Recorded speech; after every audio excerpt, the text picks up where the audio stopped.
Good morning student.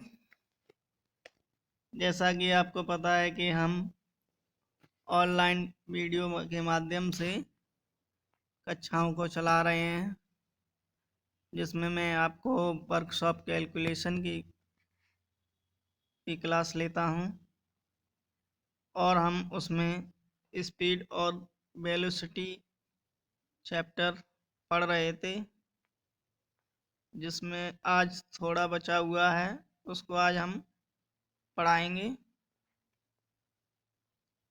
ठीक,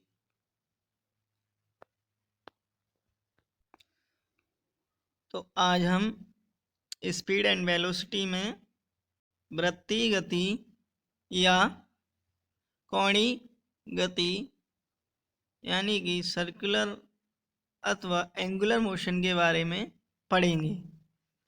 वृत्ति वृत्ति से आपको समझ में ही आ रहा होगा, यानी कि वृत्त के आकार में गति करना ही वृत्तीय गति। यानी जब एक वस्तु किसी अक्ष रेखा पर घूमती है तो उसे कोणीय गति या वृत्तीय गति कहते हैं। जैसे उसके उदाहरण, जैसे किसी वृत्ताकार मार्ग पर चलती हुई वस्तुएं कैसी गति करती हैं? वृत्तीय गति। जैसे कि शाफ्ट की गति, वो भी वृत्तीय गति करती है। एक्सल की गति, गियर के पहिए की गति, पुली हो गई हमारी, फ्लाई व्हील हो गया, ग्राइंडिंग पहिया हो गया, ये सब क्या करती हैं? अपनी वृत्तीय गति करती हैं, जो क्या होती हैं? स्थिर गति से अपने अक्ष पर घूमती हैं। तो यानी कोणीय गति अथवा वृत्तीय गति को हम क्या कहते को कोणीय वेग या परिधीय चाल भी कहते हैं। परिधीय चाल भी कहते हैं। आगे हम इसका देखो, ये गोला है, ये क्या है? एक वृत्त है, और ये यहाँ से यानी कि एक अक्ष है, तो इसके ऐसे ऐसे ऐसे जो घूमेगी वस्तुएं, ठीक। तो इस प्रकार जो एक अक्ष के परत के आकार में वस्तुएं घूमती हैं, तो उसको क्या कहते हैं हम? वृत्तीय गति या कोणीय वेग या कोणीय गति कहते हैं।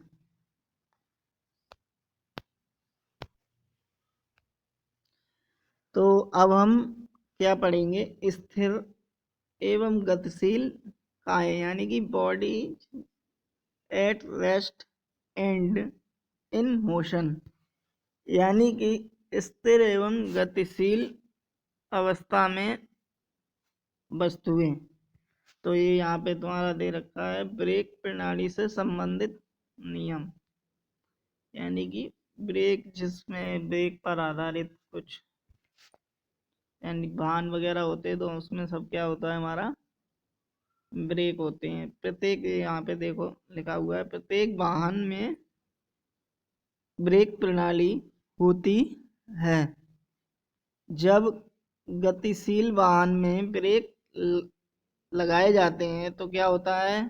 सभी को पता है, जब ब्रेक लगाए जाएंगे तो क्या होगा? उसकी चाल यानी कि वेग उसका कम हो जाएगा और वाहन क्या हो जाएगा?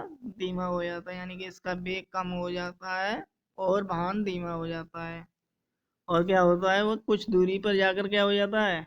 रुक जाता है। तो ब्रेक प्रणाली के संबंध में ये एक ऐसे समझेंगे हम, ठीक है। यानी कि जैसे कि डी एसिलेरेट और एसिलेरेट पढ़ा था हमने। जैसे कि एसिलेरेट कर देंगे तो क्या हो गया? उसका वेग बढ़ जाएगा, और डी एसिलेरेट कर देंगे तो क्या हो जाएगा? उसका वेग कम हो जाएगा। यानी कि कुछ सेकंड बार क्या हो जाएगी गाड़ी, अगर रुक जाएगी, अगर हम क्या कर देंगे उसमें ब्रेक लगा देंगे।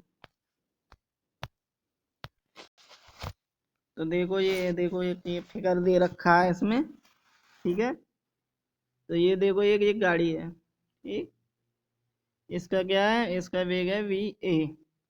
तो ये क्या होता है, ये गाड़ी चल रही है, ठीक है। तो क्या होता है, ये चल रही होती है तो इस पे ब्रेक लगाए जाते हैं। तो ये यहाँ पे देखो क्या हो रहा है, डीएसिलेट हो रहा है। तो डीएसिलेट होगा तो यहाँ पे ब्रेक लगाए गए, यहाँ से उसने ब्रेक मारा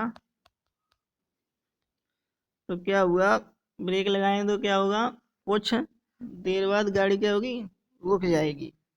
तो यहाँ पे देखो पे during reaction time and time for the applying the contact, यानी कि देखो यहाँ पे ब्रेक लगाए और गाड़ी क्या हुआ, यहाँ पे जाके रुक गई, यहाँ पे जाके क्या होगी, रुक गई। तो यानी कि ब्रेक लगा रुक गई तो क्या होगा, उसका वेग क्या हो जाएगा, उसका वेग हो जाएगा जीरो, जीरो हो जाएगा। उसका वेग क्या हो जाएगा, जीरो हो जाएगा, ठीक है। ये यहाँ पे आके गाड़ी रुक गई, ठीक है।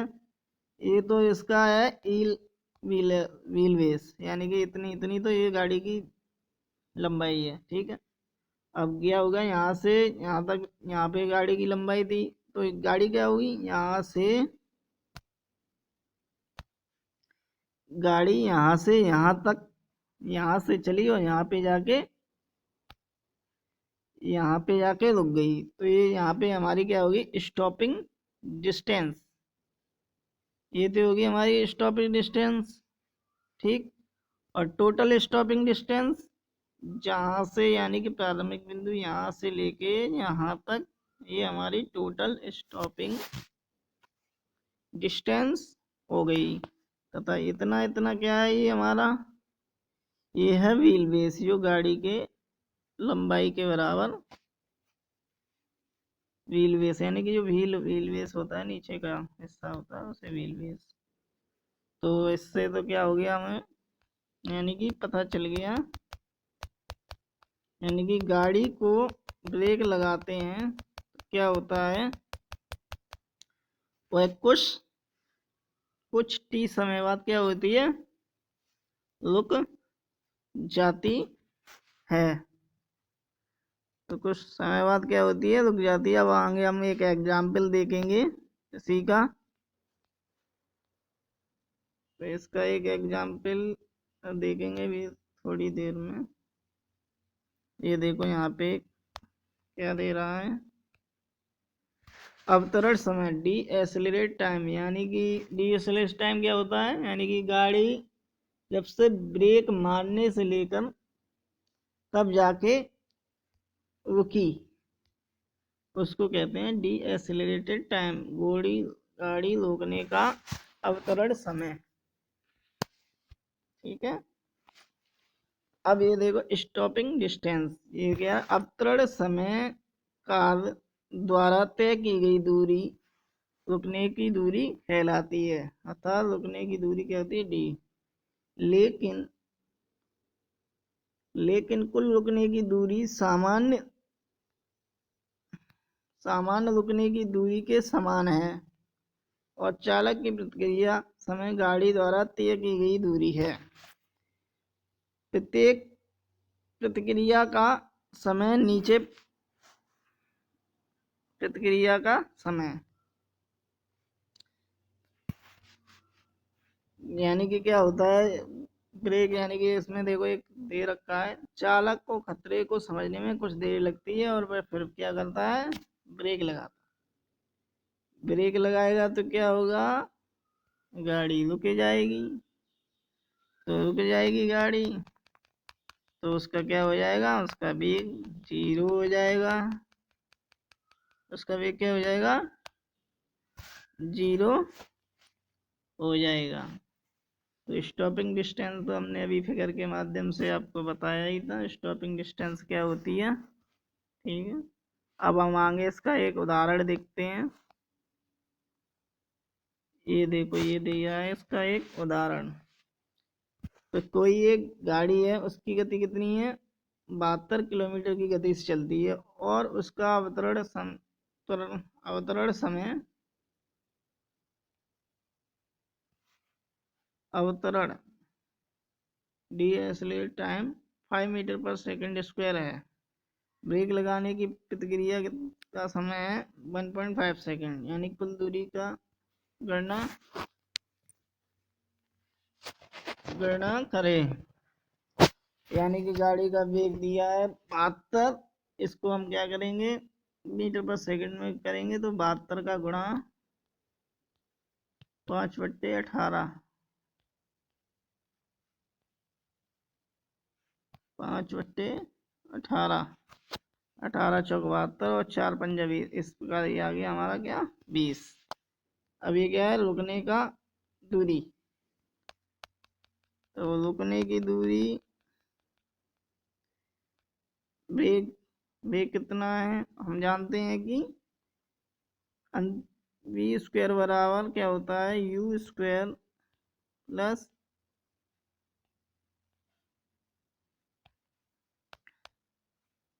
वी स्क्वायर बराबर 2AS। ठीक, तो ये यहाँ पे S निकाल लेंगे, तो यहाँ पे बी स्क्वायर की वैल्यू रखेंगे। वी स्क्वायर की हमें पता ही है, वी, ये रहा वी हमारा, ये रहा हमारा वी। तो यहाँ पे रखेंगे ये, तो 20 का स्क्वायर और 2 इंटू ए हमें दिया है, ये यहाँ पे 5, 2 इंटू 5, 2 इंटू 5। ठीक है, तो ये 20 इंटू 20/10, और 10 दूनी 20, और 2 दूनी 4, यानी कि 40। तो ये क्या आ गया, रुकने का हमारा क्या आ गई, दूरी आ गई कितनी, 40 मीटर। ठीक है, अब हम निकालेंगे वेग इंटू प्रतिक्रिया, यानी कि रुकने में कितना समय लगा। तो रुकने में हमें कितना समय लगा, 1.5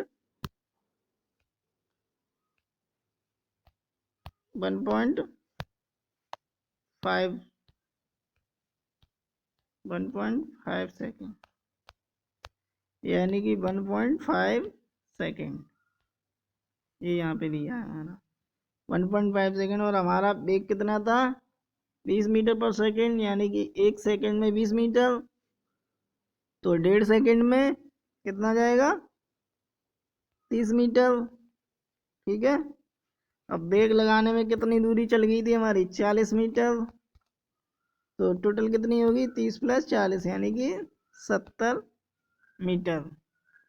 यानी कि हमारी कुल स्टॉपिंग डिस्टेंस कितनी आ गई, 70 मीटर। ठीक है, तो इसी के साथ ये हमारा स्पीड एंड वेलोसिटी का चैप्टर पूरा समाप्त हो चुका है। अब हम